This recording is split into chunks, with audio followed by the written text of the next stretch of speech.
All right, Jeff. Well, my question is, did you play football? I played 1 year of football, 7th grade. Were you a stud? Not. I was really bad, actually. But I went to a small private school. So I got plenty of playing time, which means that I just proved that I was really bad. Oh, so lots of opportunity to fail. Lots of opportunities to show that football was not in my future. Yeah, okay. Did you? Yeah. But you, Art Briles, come on now. You had success there, right? No. We were, well, there's things I could say, but no, we were not the best team of his career. But it was, I don't know if that's because of me or because of what. I'll say we had one game where we were down. I'd moved schools during my high school career. Mm-hmm. So I was in Austin. I was at Westwood High School, then moved to Georgetown High School. And my new team played my old team and got defeated 70-7. Wow. Yeah. So did you score the one touchdown? I was a part of it. Like on the bench or? That's a good question.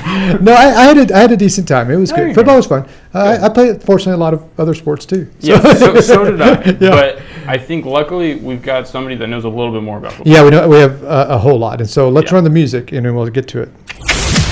From the Naylor House Studios in the heart of the 254, it's time for Connecting the Dots. Here's your host, Jeff Sanford. All right, it's another great day in Stephenville, Texas, and we've been talking football around here, and there is no better opportunity for us to learn more about football than our guest today, the head coach of the Tarleton State University Texans, Coach Todd Whitten. Welcome to the program. Thank you for having me. Glad to have you. Man, we've known each other a while. A long time. Yeah. And it wasn't even the same stint for either one of us. I know. When we first met. Yeah. That's kind of cool. This is a guy who's been here. This is his third stint in Stephenville to lead the Texans, and each one just gets better and better, it seems like, and you've had a lot of success.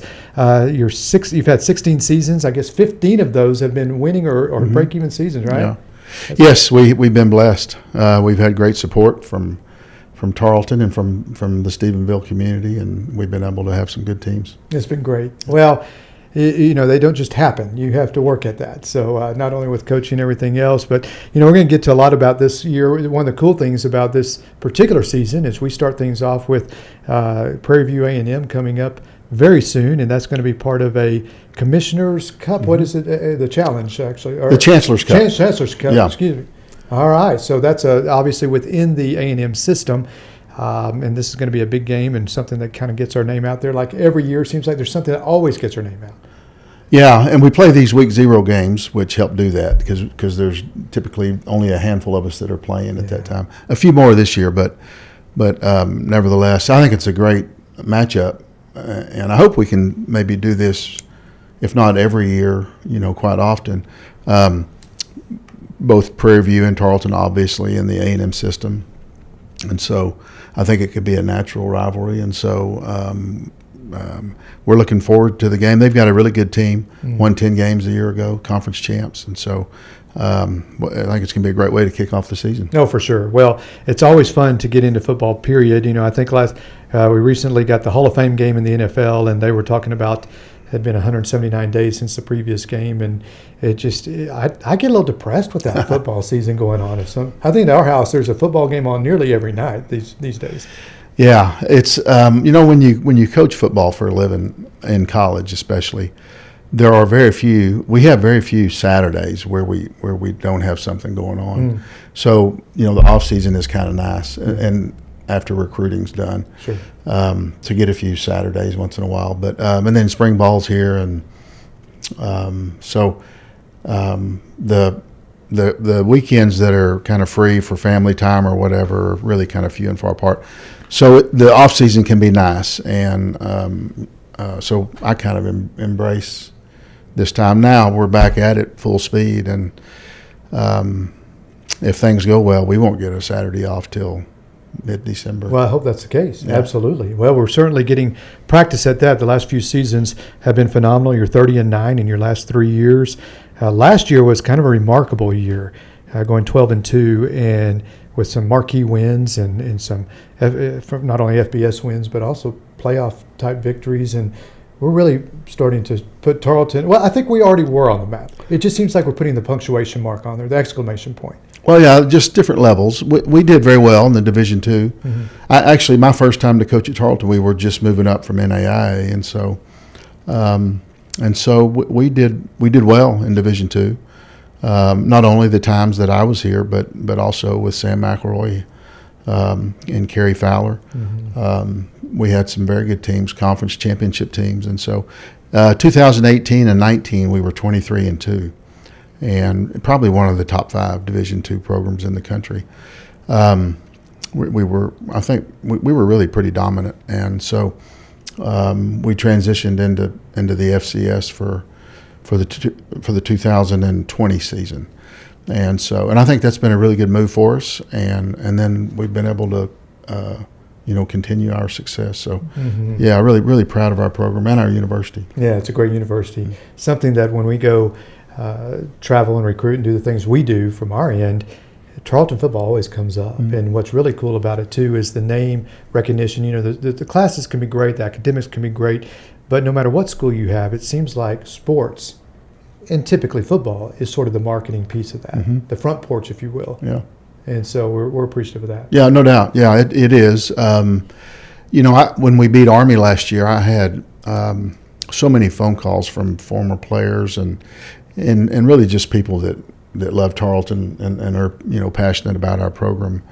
And one of our former players, who's been a good supporter, Chip Davis, probably a lot of you will know Chip, but Chip made the comment to me that people will remember that game 50 years from now, and that's probably right. And so that game really impactful, I think, in a lot of different ways. So, but a lot of big wins. We were conference champs, co-champs with those folks in Abilene. But it was a great season. And what a great senior class we had. Yeah, really good. That forced a little bit because of the attrition side and other reasons. You've had quite a few new players come on board this year. Right, yeah. So we had 42 seniors, I believe, a year ago. And we had another handful get in the portal and get some really nice deals. We had 2 go to Iowa State, 1 go to Oklahoma State, 1 go to Louisiana, Lafayette. I think those were our 4 guys. And so we had a good bit of turnover. And so we brought in about 60 new guys, most of them at midterm, 10 high school guys that just reported this summer. But so a lot of new faces. Good part of that is we've got some really good players in that group, and some really good young men. So. Well, it seems like they're very well. Their resume is very strong. But when you're recruiting and your coaches are recruiting, what are you looking for? I mean, obviously you have to fill a spot in. If you're looking for a linebacker, you got to go out and get a linebacker. But from a culture standpoint, what are you looking for? Yeah, really just our kind of guys, guys that love the game of football, guys that are interested in school, being student athletes, guys that we think will fit into our culture and our way of doing things, and sometimes you miss on that, but we've got a lot of coaches on our staff that have been with me for some 10 years now, and so we have a pretty good idea when we're around these young men. As we recruit them, bring them in for visits, meet their families, we're able to get a pretty good idea about who fits our way of doing things and who would work. And so, and that's, to me, one of the biggest reasons that we've had some success is, as a staff, we have done a good job of evaluating and picking the right guys, and we've done a good job of recruiting. How's that changed over the years? And especially from the D2 era to the D1 era to all the rule changes that have come about in the last few years. How's that changed from your perspective? Well, the biggest change is as you move up, you have a whole new type of athlete that's available to you. So from NAIA, we didn't offer scholarships. We moved into Division II, and now we are offering scholarships. And so so that's a whole new avenue just in terms of getting a higher quality of player. And then the same thing when you move up to the FCS level where we are now. And so a lot of times it's what I found, the line of scrimmage players are there's good skill guys all throughout the Division II ranks, but where the big difference is, I think, is the offensive and defensive lines. Makes sense. what is the biggest attraction to Tarleton for these guys? Because you're still not competing. While we have a good program, a lot of support financially, a lot of support otherwise, you're not competing with some of the biggest schools. So how do we get that attraction to Stephenville and to Tarleton State? Well, now you and I are probably partial. All of us are probably in here, but we have a great location to kind of start off, and I think that's, as a football coach, you always look at that when you think about, will this be a good coaching job? Mm-hmm. So being, an hour from the Dallas-Fort Worth area, kind of an hour to the airport, a lot of things like that. So we have a really good and central location that's a good place to start when you go out and recruit. We've got a great college town that's and there's a difference between a town that has a college and a college town. Yeah. So, our young people, for the most part, by and large, they stay here through the weekends. Mm-hmm. It's not a suitcase type college. Mm-hmm. They go to the football games. One of the reasons that we have such good attendance, and Tarleton's a football community. Mm-hmm. Has been for a long time. All of the years that I've been associated with Stephenville, this place is just one of the absolute best football towns in the whole state, and and that helps. People, those high school state championships, all through the years. You go into somebody's home to recruit, and almost always they'll bring that up and say that's where they've won all those state championships, and so City of Champions. Yeah, that's right, and so. Great university, like I said, the energy, the school spirit is through the roof compared to other places. And I like to think, or I like to say, Tarleton, Stephenville, it just kind of captures you, I think. And, even when I have a coaching job open, I'm just amazed. Mm-hmm. I'll have 100 people, and they all have kind of the same reasons they want to come and be a part of a really good program, but they want to raise their kids here. They want to, especially if they have sons, they want them to play in the high school program here. Stephenville's just a really good place to live. To me, one of the best places I think I've ever lived, and I've lived in a lot of places as a college coach. So, So I think just overall, just the goodness of all the good people and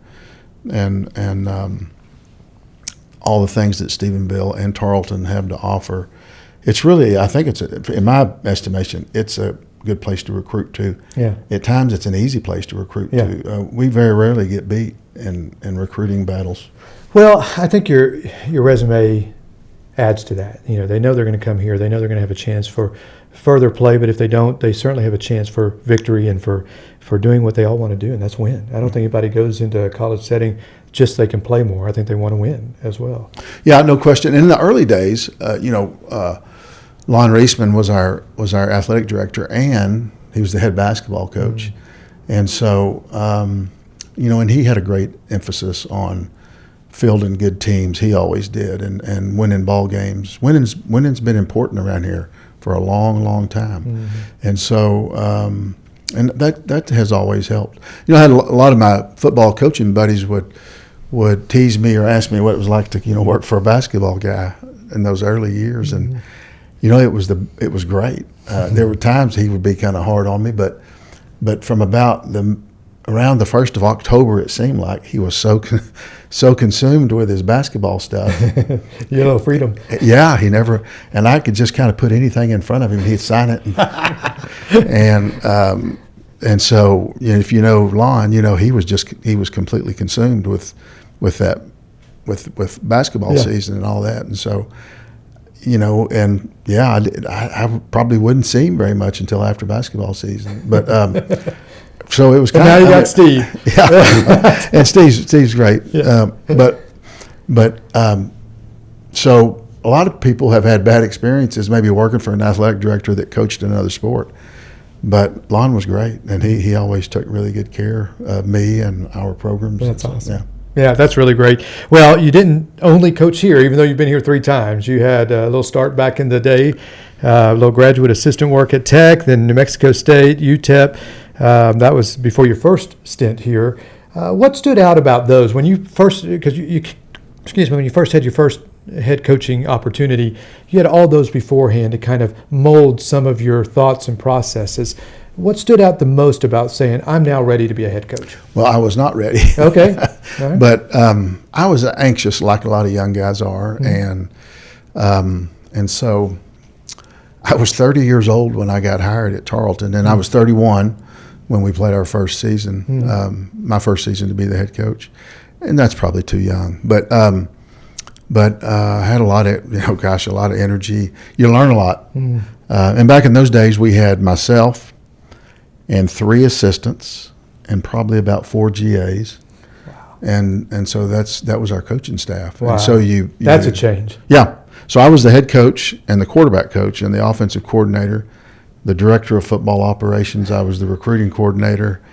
You just wore so many hats. Yeah. And so as a result, you learn a lot. Yeah. And so I was, and I got to know Lon really well, and he trusted me. And if I think back, at my career, and then I went to be a coordinator after that at some bigger schools, Yeah. but Wyoming first, and then Sam Houston. yeah, and then I got a chance to come back, and just because I had a great relationship with Coach Reisman, and that was when we really took off, Yeah. and we won really big there in those 5 years, but 30 years old is probably a little bit young, sure. And so, but I look back and I'm thankful for that opportunity. Well, you had that opportunity, and then working at these other schools as coordinator, I imagine after that stint you learned even more in terms of how to, not just the X's and O's, but the CEO piece of it. Mm-hmm. Yeah, and that's probably the piece I neglected back, when there was limited staffing and all that. I wanted to make sure our guys were coached up, and that we were, giving ourselves as good a chance to win out on the field. It's really been in just probably the last 4 years that I have kind of turned all the coaching over to the guys. We have 12 coaches, and probably another 4 GA type guys. We have a recruiting coordinator, an ops guy. We have an equipment guy. There's like 30 people that when we have a staff meeting, there's hardly room for all of us in our staff room now. Back in the old days, I would walk down the hall and just kind of put my head in everybody's door and say, hey, we're going to do this, this, and this today. And so because everybody was teaching school, we were all over the place. Very rarely in the early years were we in the field house all at the same time. Everybody kind of had different teaching schedules, and so just kind of a whole different way of doing things. But yeah, so now I am the CEO, and so I don't spend as much time coaching the guys in terms of X's and O's. Probably more time coaching the coaches, so that they're operating, in a way that I think we should go. I spend a lot of time on our culture, a lot of time in recruiting, a lot of time raising money, just making sure that as a program we're putting our best foot forward and being seen in the right light and the way that would make our university, Dr. Hurley, proud, and that's really important to me. Hey, football fans, don't forget to join me and all your friends this Saturday, August 29th, for the inaugural Chancellor's Cup at Tarleton Memorial Stadium. Prairie View A&M comes to face our Tarleton State Texans for an 8 o'clock kickoff on a nationally televised stage. Plenty of other exciting activities will occur on campus in a Texan alley. Come again this Saturday, 8 p.m. to watch your Texans. Absolutely. Well, you talked about coaches, and you usually have, as you mentioned earlier, pretty good consistency with your coaching staff. This year, in particular, you had to go out and get someone that is going to run a major portion of your team here, which is the offensive coordinator, Chris Ross. Talk a little bit about how that works. Do you, what influence do you have, does he have in terms of trying to set the tone for what the offense is going to look like? Well, I like to tell people there are a lot of coaches out there that are a lot smarter than I am. There's no question about that. But where I have done well Maybe I've had good fortune, good luck. But I have done a good job, not just me, but and our staff, of picking the right folks, whether it be the players or the coaches. And so for one reason or another, I've been blessed with a pretty good antenna in terms of surrounding myself with the right people. And so it starts with the players, and then certainly the coaches that I'm able to work alongside with. And so we have had very little turnover. We've had very little turnover in the transfer portal, less than anybody, I think, in the state of Texas. It's in the last 6 or 7 years, we've probably lost 15 or less guys. Which is remarkable. Remarkable. For those that really don't know, each year that transfer portal changes the look of every single team that's out there, and ours is able to remain somewhat intact, other than what you said before. We had some graduates. Yeah, well, I think we had 4 last year. But it's almost impossible to have 42 seniors because most of the time, most other places, they're scattering every year. And so losing 20 guys a year is really common. Yeah. We've probably averaged 3 to 5 a year. And then the same thing with our coaching staff. They've been great. Our defensive coordinator, Ty Nix, this will be his 5th year. Scott Carey, who played for me, and I think this will be his 10th year. And so we have a lot of guys that stay and have been with us a good while, and so our players get to hear the same story and the same things over and over, and the retention's really good. Yeah. We lost Adam Austin this year to Troy. Great opportunity for Adam. He was our offensive coordinator and our quarterback coach, and so he got a really, really nice opportunity, and I was so proud for him. So we got to find a new offensive coordinator, and I had a real short list, probably 3 guys. I've known of Chris Ross, and I watched the great job that he did over at Stephen F. Was really an impactful coordinator over there for those guys. I believe they went 11-3 last year.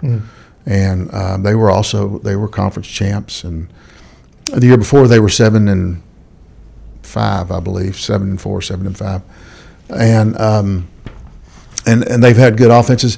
And from a philosophical standpoint, we're very similar. And so I just had a lot of comfort, once I kind of sort of dug into what he was doing and who he was and where he had been, and spent some time with him. I just felt like he would be a really good fit, and he has been. And so we led the entire country in scoring last year. Yeah. And so a lot of pressure. Yeah, so I told him that too. But anyway, I think we're going to have another good offense, a lot of new guys. But so just excited to have him, quality person. Yeah. Now, can you beat him on the golf course? We played one time, I think, in a scramble. So I don't know. I don't think either one of us have played more than 2 or 3 rounds of golf this year. But so I'm not sure about that. Well, you mentioned Stephen F. Austin, where Coach Ross came from. Going backwards a little bit, that school means a little bit more to you as well. That's where you played your ball and had a lot of success there as a player. Yeah. Yep, I was a lot of great memories, and I got to play for a really good coaching staff. Jim Hess was our head coach. Smitty Hill was our offensive coordinator, and so I got to work really close with Coach Smitty Hill. He's passed away now, but just an unbelievable offensive mind, way ahead of his time, and so he made football fun. And it was one of those situations where, after probably just about a year or 2 of playing under Smitty, I was convinced that I wanted to be a college football coach because he was an impactful guy, in my life. And so we had good teams. My junior year, we were conference champs. Just a lot of fun. And Coach Hess left Stephen F. after the '89 season, and he went to New Mexico State. And so he hired me. That was my first full-time job, Yeah. to be his quarterback coach. So made a lot of great friends and great connections in my time. This is one of the greatest industries for just that. The Yeah. fraternity of coaches is significant. No doubt. Yeah, I love that. While you were at Stephen F. Austin, 6,304 yards, over 60 touchdown passes. You were drafted also, though, not only did you continue, you had an opportunity with the New England Patriots, but you're also a baseball guy. Yeah, I was. I guess I was a pretty good baseball player. When I was a senior in high school, I went in the 17th round to the Philadelphia Phillies. I was a shortstop. Yeah. I was never a very good hitter. I could run and field and throw, but I struck out a lot. I just wasn't a natural thing for me hitting the ball. But so pretty average there. I think the thought process, they can maybe teach you how to hit the ball. Sure. Some of the other things they couldn't teach, and so mostly I think I was a guy that was a good athlete that got drafted because of that. Yeah. But I'd already signed to play football at Stephen F. and I just loved football, and that Was that your favorite? Absolutely, yeah. Even earlier in high school and stuff? No, yeah, it wasn't even close. Yeah. I love the thought of you practice all week for one big game at the end of the week, and I remember, and I also played baseball at Stephen F. But we would play 60 games, and I remember getting out of my car at the baseball park and walking up to the park. And I asked one of my buddies, I didn't even know who we were playing that day. It was so, you got to where you were playing every day, and very rarely would you practice. You played 60 games, and I know that sounds horrible, but it does make sense. Yeah. And I think even for the fan, if you go into the pros, 162 games, not including any kind of playoffs or preseason, and you are looking at 180, 190 games, how do you remember, other than the fact that it's a series, a 3-game or 4-game series? Yeah. And so it just was not I enjoyed baseball, but not anywhere near, probably how I felt about being part of a college football team. And, the hard work, you're just completely consumed by your next opponent for a whole week. Yeah. And you study and you learn and you work so hard to get ready for that game. And then a really big deal happens on Saturday night, the college football game. And so that is just what captured me, I think, early in life. And so I've been blessed to be able to coach these college football players now. I think this will be my 39th year. Wow. And for a youngster, that's pretty good. Yeah. Well, we're going to talk more about your coaching in a little bit, but there's something we do in every single episode, and it is a game show. It is called the 254. It's the game show that's sweeping the nation.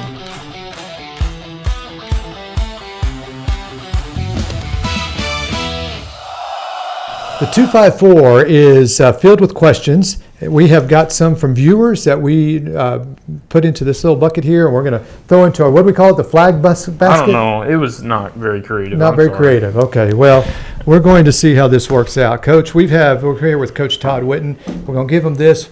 There are 5 questions that we're going to go through here. You're going to give them to me one at a time, and we'll see how it works. And then we'll keep correcting this as it goes. Here's the 254. You got the clock started? Yeah. Let's go. First one. What is one talent people don't know that you have? I don't know.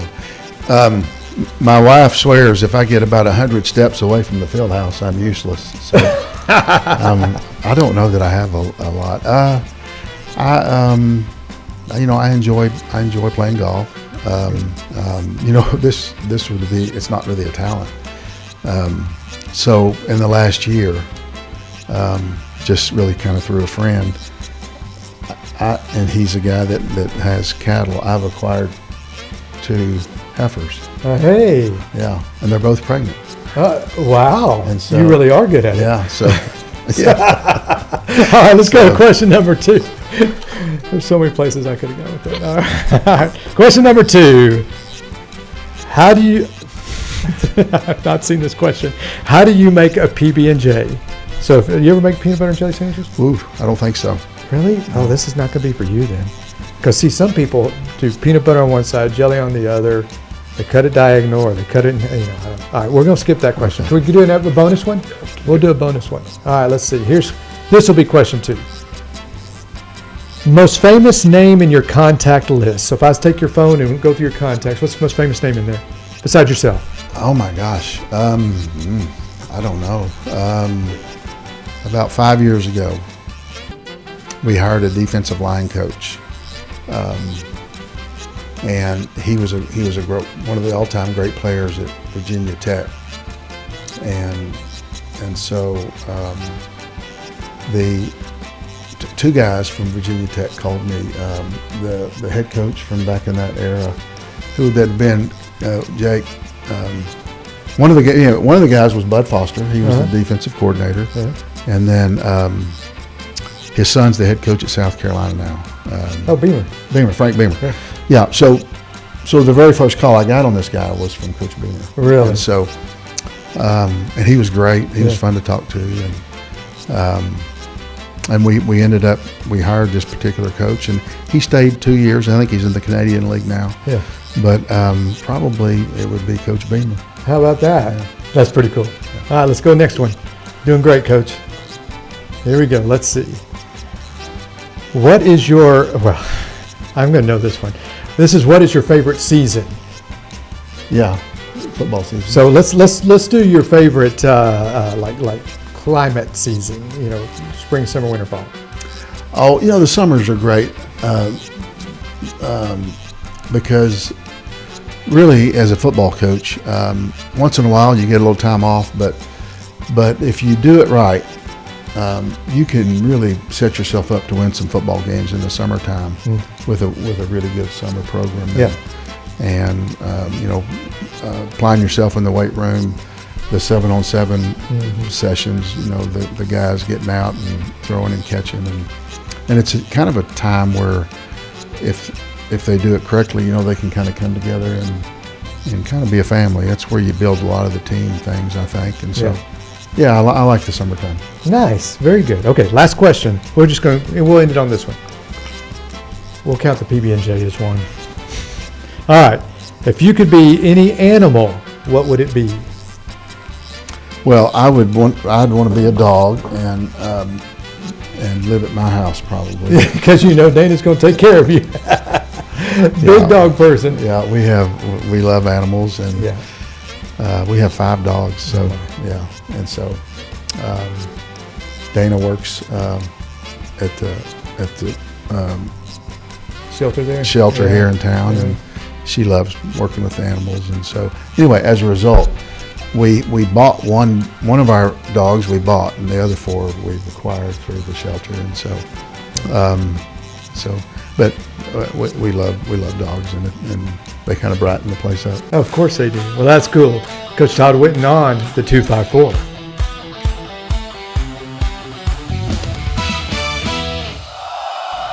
Always a fun opportunity to hear more of the lighthearted stuff from everybody. Coach, you did a great job on that. That was fun. That was good. All right, well, we're going to get back into football a little bit and some of the things that happened here. You mentioned earlier, big win over Army this year. That was kind of one of those games that you're right, people will remember forever and ever, but we hope not the last game people will remember forever and ever. Before that, I think a game over New Mexico State was an FBS win, 43-17 back in 21. But over your career, you mentioned a number of years of coaching. Are there any other games that kind of stand out that you just went home and said, that was the game, man, that was the one? Anytime you play up a notch, up a level, and you're able to get a win, that's really big. I think the very first game Dr. Hurley was at Tarleton for, we were on the road at Stephen F. To open the 19 season, I think, and we beat those guys. Back in the early 2000s, we beat Sam Houston on the road. The very first playoff game we ever made, and I believe it was the first time any Tarleton team had made the playoffs, the postseason in Division II. And we went on the road to play Chadron State, and they were number 1 in the country, and we beat them. Their senior class had not lost a home game, and their entire time they'd been on campus. Yeah. which is impressive. Yeah, until our guys showed up. So that was a big win. The first game I ever coached here was against Midwestern. Yeah, I'll always remember that one. Yeah, we picked up a fumble late and returned it for a touchdown. We went 9-2, I think, in 2001, and then we won the Shadron game, and then we lost to Cal Davis in the second round. But throughout the course of that year, we beat Midwestern on the road in a shootout. And the year before, they had just beaten us really badly. Mm-hmm. A little bit of a revenge game, huh? Go back to 2018. Yeah. In 18, we beat Commerce twice. We went through the whole year undefeated. We went 10-0. And really, the 2 years prior to that, Commerce had just beaten us pretty badly. And so, in our third year to be back, 2016, 17, and then the 2018. So in our third year, we completely flipped the script on the Lone Star Conference. And the year before, Commerce had won the national championship, and so we beat them twice that year. Those were big wins. And that's hard to do. Yeah, one is hard enough, but twice is something else. Yeah. Multi-time coach of the year. You've kind of dominated for almost every time you've been around here, and it's something that's a source of pride for those of us in our community here in Stephenville. You've also influenced a lot of players, not just players but men, and knowing that they're not just going to always play, that they're going to be husbands and fathers, and perhaps in the workforce, perhaps coaches, but also in other things. What does that mean to you in mentorship? Yeah, I mean, that's what it's all about, and so you get a chance to make a difference, and really, I know everybody does, and as we go through life. But when you teach school or you work with young people, or certainly when you coach, on a daily basis, you get a chance to help these young folks along. And so last year, all of our 42 seniors graduated. Yeah. And either with an undergraduate degree or a master's, and so that's remarkable. Yeah, and that's impactful for those young people and their families that came before them and their families to come after them. And so a lot of first generation folks getting college degrees, and so it's, from that standpoint, it's just really rewarding to see these young men setting themselves up to be successful. And you've had some that have actually gotten into the draft and continued their football career beyond Tarleton. Yeah. A few years ago, we had E.J. Speed, yeah. the hardest working player I've ever coached. He's tremendously talented, but the reason he's going into year 8 now, maybe year 9, I don't know, his work ethic was just unbelievable, second to none. Darius Cooper, the finest young man, maybe that I've ever coached. He was the first guy we ever gave an NIL package to. Really? Yeah. And so his sophomore year, we went over and opened with TCU. Yeah. I don't know if you remember, but he had 8 catches for 160 yards, and that was the team that played for the national championship. Both corners were drafted, and Coop really did well in that game. So when the season's over, they're coming at him from all directions, everybody. And we didn't have a whole lot of money raised. We had some, and anyway, we certainly set up an NIL package for Coop. But so he got his first check, and it was $10,000. And so I called a local guy in town to help him invest it, and Coop came to my office, picked up the phone, we called, and we set up a meeting, and I said, well, he's got $10,000, he's going to start off investing here, and Coop was across my desk, and he interrupted me, and he said he only had $9,000 because he sent $1,000 home to tithe at his church back home. Wow. And so just tells you what kind of. Oh, for sure. Yeah. And so, goodness gracious. 19-year-olds typically don't do that. No. And so, I don't know everything about Coop's contract, but I think he made over $1 million last year. Is that great? Yeah. Is that cool? And he deserves every bit of it. He's, again, as good a young man as I've ever known. Yeah.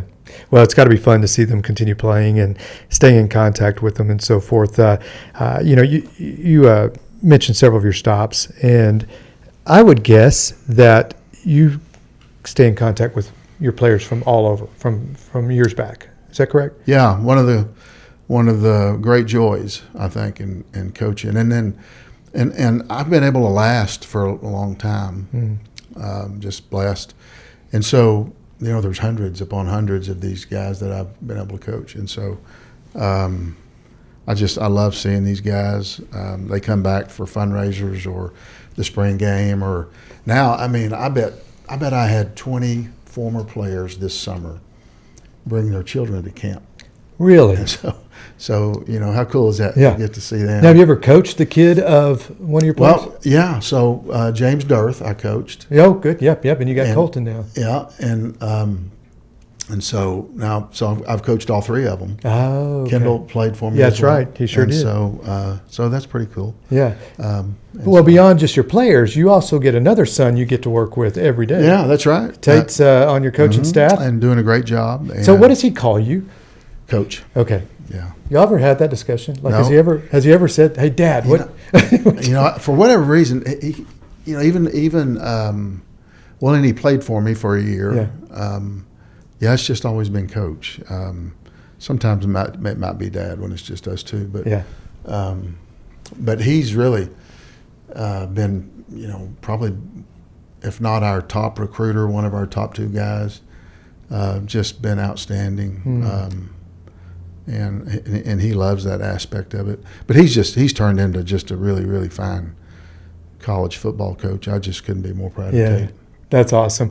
Well, fun fact, another connection we have, I don't know if we've talked about this, my brother was his high school receivers coach at Frisco. Okay, cool. For just 1 year there. So, yeah, how about that? A little shout out to my brother Blake, who will be on this program soon as well.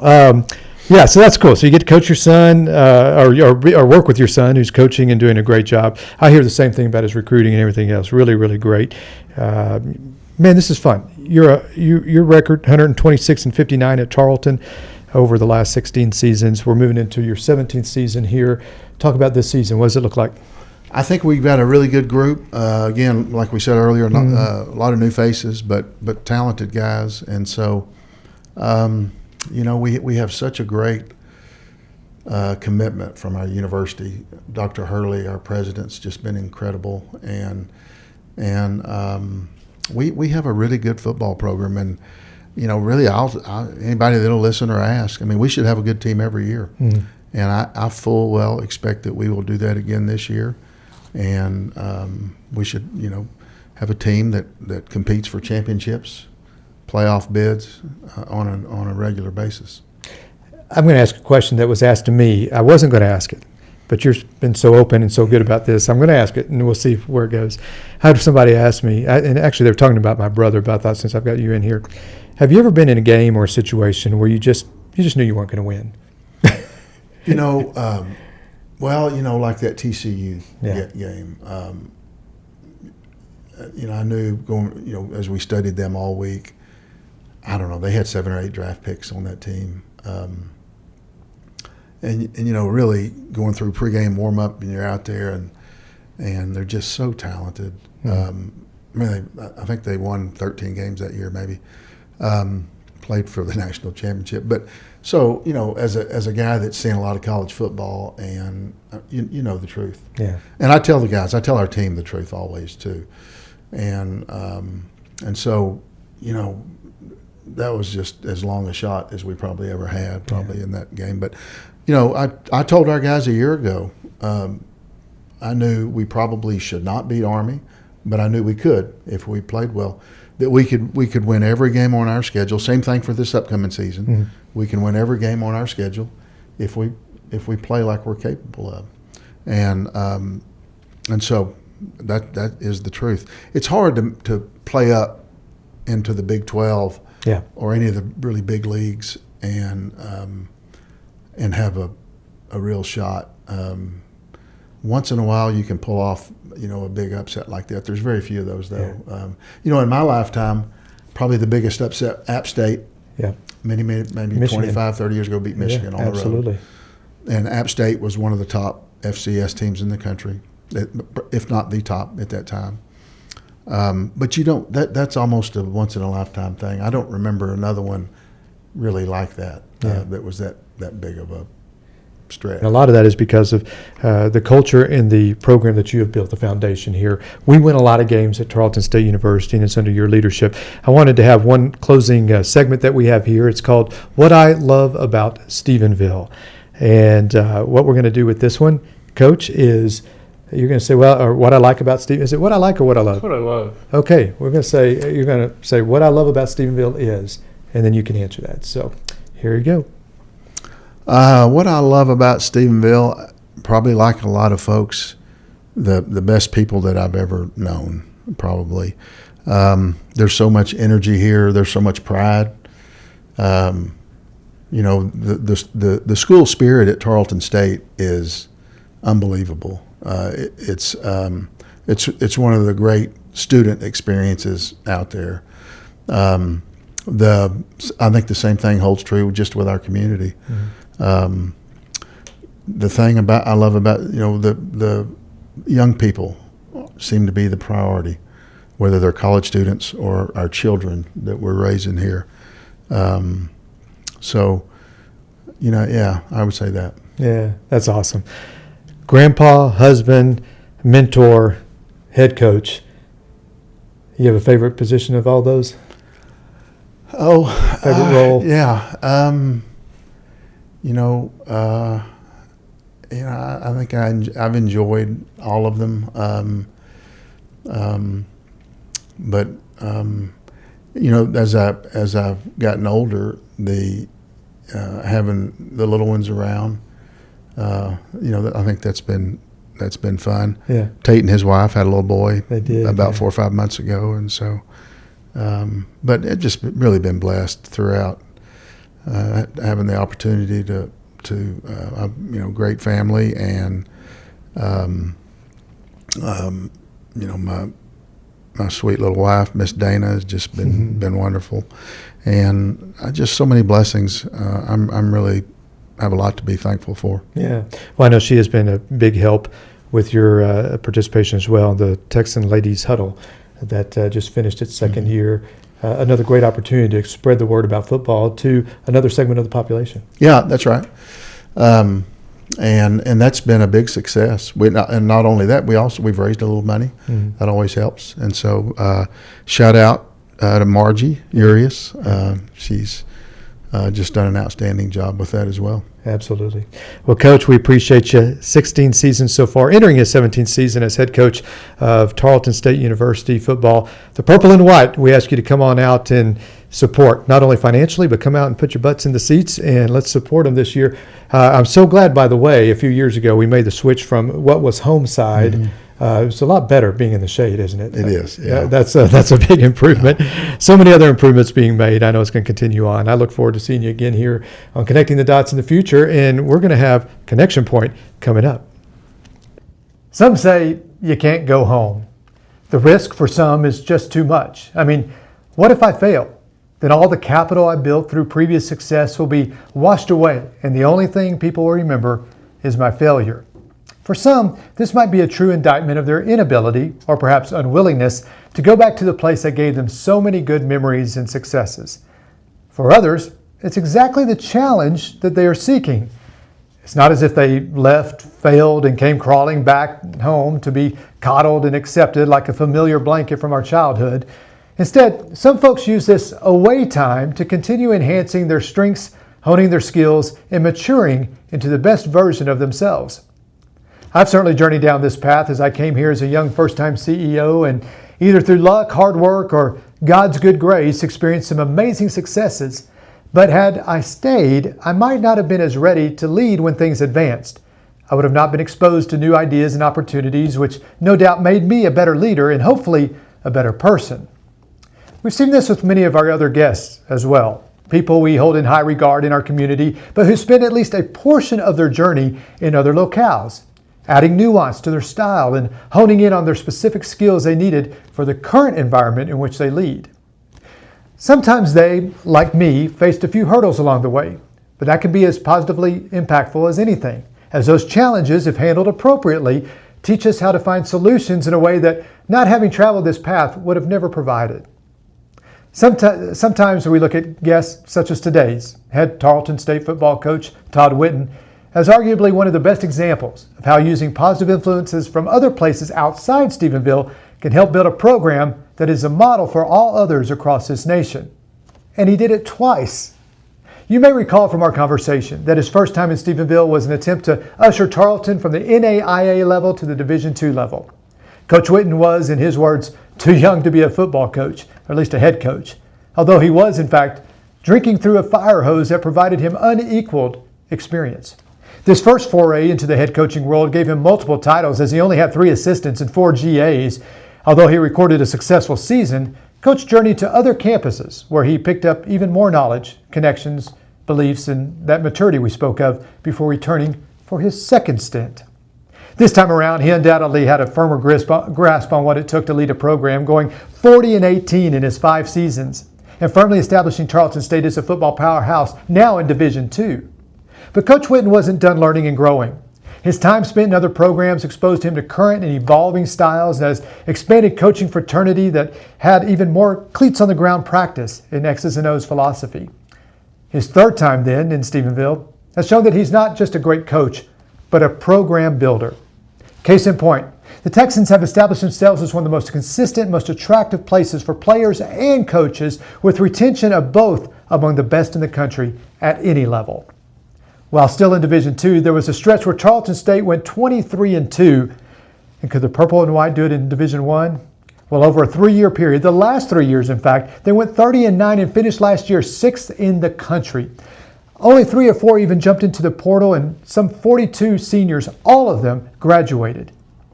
This year may be a new-look team, but Tarleton State football undoubtedly will continue to be a program that others will look up to as one of the best in the country. So this week's connection point is easy.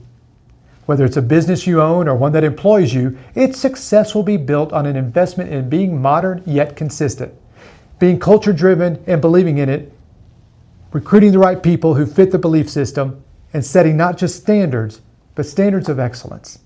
Treat every day like it's a game, but make a game that you intend to win. And remember, practice doesn't make perfect. Perfect practice makes perfect. And while many say that showing up is half the battle, remember that showing up and giving it everything you have will yield the best results. Well, that's Connecting the Dots for today. I invite you, as always, to like and share this episode to everyone you know. And let's keep building this program into one of the best around.